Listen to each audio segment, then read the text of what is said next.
ไม่สูงค่ะเมื่อในเป็นวันที่14เดือนธันวาคมที่4ปี2566ในตอนแรกข่าวใส่หมอคอมมีข่าว4ตอนที่มาเปิ้นพาวค่ะปอนตั้งเปิ้นได้ก็เข้ามาถมด้วยข่าวโคเนี่ยค่ะจอมจึงทรัมป์หลอกเงิดว่าเฮออิหร่านกูล้ำนั่นสั่งว่าเขาตั้งปอดตอนอันอเมริกันล้อมหอบไว้นั่นเพราะว่าในจึงไหนเตย่าไหนออเมื่อวันที่13เดือนธันวาคมที่4ปี2566ในมีข่าวงาออกมาว่าจอมจึงโดนัลด์ทรัมป์ผู้นำอเมริกันไล่เตรียมต่าง ตั้งสื่อตรงโก้นว่าปันฟังเติ้นสังว่าเฮือลำไหลก็เหย่าตีเข้ามาจำเปิ้นตีอันอเมริกันล้อมหอบไว้นั่นเพราะว่าในจึงเฮือลำนั่นเตถูกยาเฮ็ดให้แปดกำเหลียวในค่ะอ้อเลือสินั่นก็ลาดป้าเทียงว่าตั้งฝ่ายทับซึกอเมริกันนั่นเตใจ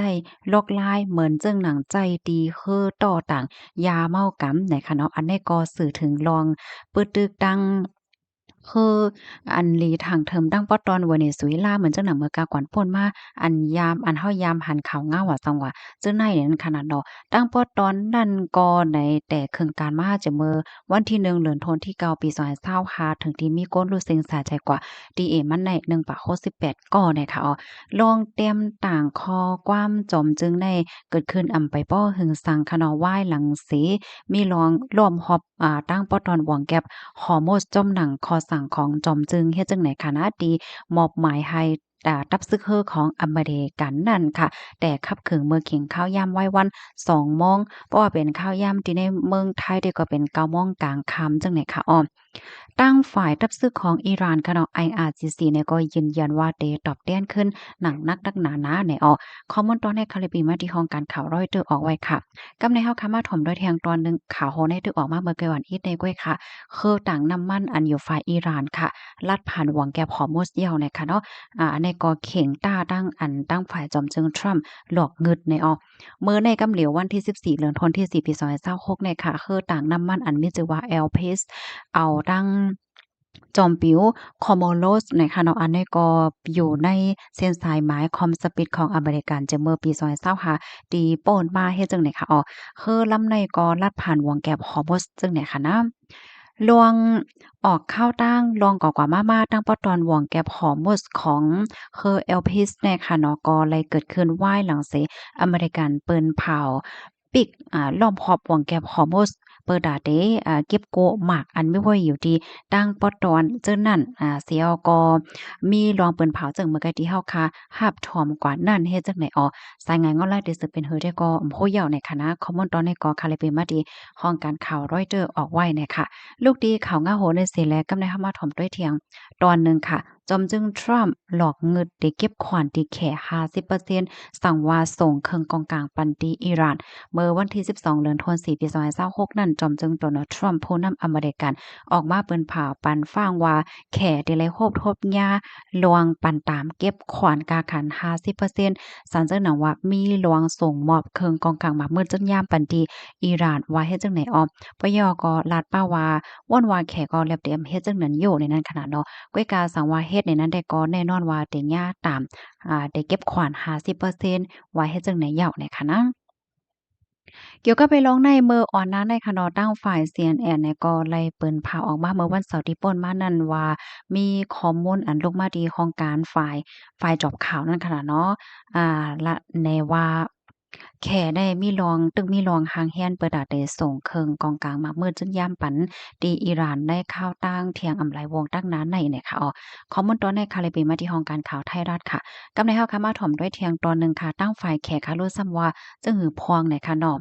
เมื่อวันที่13เดือนธันวาคมที่4ปี2026เนี่ยค่ะอยู่ดีผู้ค้านป่าของการลงฝ่ายนอกเมืองแขค่ะก็เลยออกมาลาดว่าแขสารคัดลวงใส่ห้ายและลวงลาลีวาดีแขโดยที่มีข้อมูลสักเสหลักฐานอีหังมันลวงที่อันกล่าวแน่ว่าแขมีลวงวางแผนได้ส่งเครื่องกองกลางมาเมื่อจุนยามปันอิหร่านอันว่านั้นใจลองเต้นะคะปยกรัฐป้าเทียงว่าแขใน เมื่อว่าได้ส่งเครื่องกองกลางมาเมื่อจุนย่อ มาเมื่อจนย่ามปันผู้ไลภัยว่าสังว่าจังไหนในมีคักมีตอนมีรองรอบขอบมีรองสติวิทยาได้เตว่าค่ะอ้อนั่นน่ะเนาะปยก็มีรองก้มกำลวงสูงออกว่าสังว่าจังได๋หนังได้เตว่าให้มันป้อถูกแม่นจอมหนังปักเปิงหมายมีว่าสังว่าจังได๋เนี่ยออกปยก็ทุกย้อนให้กูปากูฝ่ายได้ไว้ใจกัดใจเย็นมีรองตั้งเยือนกันดอกกันเสียวก็หาไล่ตั้งอบโอ้กันกว่านะคะอ้อ อ๋อค่ะข้อมูล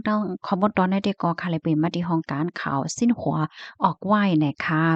แค่พังมันได้ก็ค่ะเฮาโพยากรณ์แหน่กว่าจ้อมกันเนี่ยค่ะเนาะย้อนก็เพราะว่ามันเป็นข่าวเงาที่อัน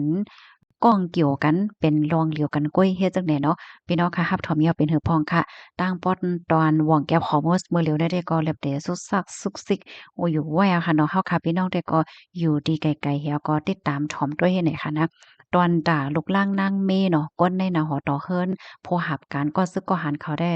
กินบ่มหวานนอนบ่มลาบเอาค่ะโยเนาะพี่น้องค่ะจังว่าจังนั้นค่ะตั้งฝ่ายโพค้นคว้าเขาและจังไหนเพิ่นก็ไม่ใจเหมือนกันค่ะเนาะเพราะว่าอยู่จำกันเฮ็ดจังเนี่ยเปิ้นก็วนว่าไม่ใจว่ากมันแต่จังเป็นเพกึ่งกลางเหี่ยวก็ถึงติ่มเยียนดอกกันแลก็มีลองปึกตึกกันมาว่าสังว่าจังได๋เฮ็ดให้คะแนนะก่อนที่อันมีไว้อยู่ที่ในนาตีนั่นค่ะน่ะ กำในห้ามาถ่อมด้วยขันข้ามอินค่ะข้ามไทยข้ามแตงเพราะว่าเฮาค้ามีเสียกว่าขายหนึ่งวันได้แต่ขายไรอยู่71,000เฮง8ปากเพราะว่าก็ซื้อซ้ำแต่ไรปันอยู่72,000เฮงข้ามหางเคิงเพราะว่ามีเสียกว่าขายหนึ่งวันได้แต่ขายไร73,000ปาก57เพราะว่ากว่าซื้อซ้ำแต่ไรปันอยู่72,000เฮง8ปากในเข้าอันนี้เป็นขันค่ำที่ในเมืองไทยค่ะกำในเฮาค้ามาถ่อมด้วยขันค่ำที่ในเมืองใต้เมืองคมตมอีกหนึ่งเนาะ เหมือนได้ก็เหมือนหาว่าขันค่ำลงมาอีกหนึ่งจั่งใดคะขันน้ำมันแดดว่าว่าหำโหดนะคะก็แปรหันมาด้วยสายงานเงาลายที่ก่อนแลบเด็กคืนค่ะเนาะพี่น้องเฮาค่ะขันค่ำที่ในเมืองเฮาเนาะค่ำแตงค่ะสนิทห้องค่ะเนาะเพราะว่าเฮาค่ะมีสิกว่าขาย1แก้มได้เด็กขายอะไรอยู่1010,000,000 ค่ะเพราะว่ากว่าซื้อซ้ำแต่ไรปันอยู่10,600,000ค่ำหางเคิงเพราะว่ามีสิกว่าขาย1แก้มได้เด็กขายอะไรอยู่9,880,000เพราะว่ากว่าซื้อซ้ำแต่ไรปันอยู่9,980,000ค่ะ กำไรมาด้วยคำปานใหม่ค่ะเนาะสนิทติดในคณะคำแต่งเพราะว่าเฮาค้ามีสิกว่าขาย1แก้มได้เด็กขายละอยู่10,320,000เพราะว่ากว่าซื้อซ้ำแต่ละปันอยู่10,420,000คำหางเคิงเพราะว่าเฮามีสิกว่าขาย1แก้มได้เด็กขายละ9,710,000เพราะว่ากว่าซื้อซ้ำแต่ละปันอยู่9,310,000ว่าไหนค่ะอ้อนี่ก็เป็นคันค่ำที่ในเมืองใต้เมืองห่มตุ่มว่าไหนค่ะ